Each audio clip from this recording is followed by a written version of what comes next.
Have you ever taught a dog to shake? You know, it seems like one of the first, simplest tricks in the book. But what if I told you that that simple handshake is actually one of the most profound exercises in communication and trust you can do with your dog? Well, we're going to dive into the science behind this simple greeting and see how it can fundamentally change the conversation you're having with your dog. And that idea right there really gets to the heart of it.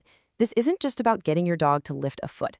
Nope, it's about applying real behavioral science to build a stronger relationship. We're talking about the power of positive reinforcement and understanding how clear, two-way communication really does form the bedrock of trust. That's the big question, right? And that's exactly what we're going to answer. We're going to break down the science and the steps, transforming this super common trick into a powerful tool for building a better bond with your four-legged family member.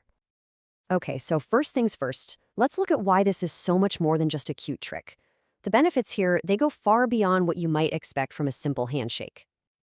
Think about it. When you teach PAW using positive methods, you're actually building your dog's confidence. You're showing them they can make good choices and figure things out on their own. It also creates a positive feeling about having their paws handled, which is a massive gateway to less stressful nail trims and vet treks. It can even be used to replace jumping up on guests. So what's the takeaway? Every single positive training session strengthens that incredible bond between you. But hang on, before you go grab the treats, it's absolutely essential to know that trick training doesn't just happen in a vacuum. You need to have some foundational skills in place first to avoid confusing your dog.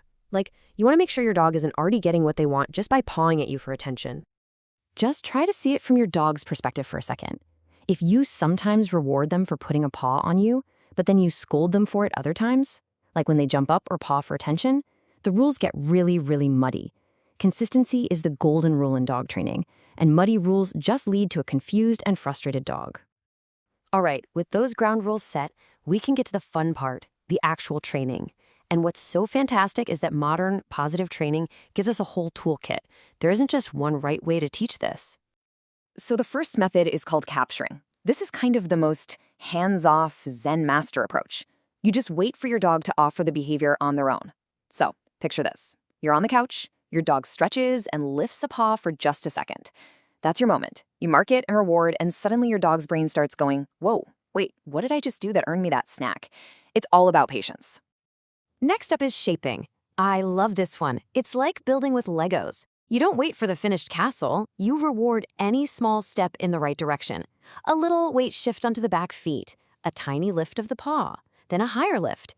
You build the final behavior piece by piece, which is an amazing confidence booster for your dog. Then we have targeting. With this one, you teach your dog to touch its paw to an object, like a Post-it note on the floor. Once they've got that down, you just move the target into your hand. This is a brilliant method for shy dogs because it gives them a safe, inanimate object to interact with first, building their confidence before they ever have to touch a person. And finally, luring. This is probably the one you've seen the most. You use a smelly treat in your closed fist to entice your dog to check it out. When they paw at your hand to get it, you mark and reward. It's super fast and intuitive, but the biggest mistake people make is accidentally creating a dog that will only work if it sees a bribe. But don't worry, we'll show you exactly how to avoid that little trap. Now, what's really cool about this is that it's your personal roadmap. You can look at your dog's personality. Just check out that ideal dog column. Is your dog a bold go-getter or a bit more reserved? Then look at your own experience. Seriously, take a moment to really think about it. This will help you choose the perfect path for your team's success. Okay, so now that you know the different methods, let's get practical. We're going to walk through a step-by-step guide for one of the most common ones, luring. First, ask your dog for a sit. Then, hold a really good treat in your closed fist and present it. Your dog will probably sniff it and lick it. Just patiently ignore all of that. The moment their paw touches your hand, mark that exact instant with a sharp yes or a clicker. That marker tells your dog precisely what they did to earn the reward. Then you open your hand and let them have it. Now, once they're reliably pawing your fist, you're ready for the most important step, fading the lure. You're going to do the exact same thing, but this time with an empty fist. When they paw your empty hand, mark it, and then, like magic, reward them with a treat from your other hand. This is the crucial step that teaches them the behavior itself earns the reward, not the treat already being there. And finally, you sheep the hand signal. Over several repetitions, you just start to gradually open your hand. Go from a closed fist to a slightly curled hand, and finally to a flat, open palm. You're slowly morphing the cue into that classic open-handed shake signal.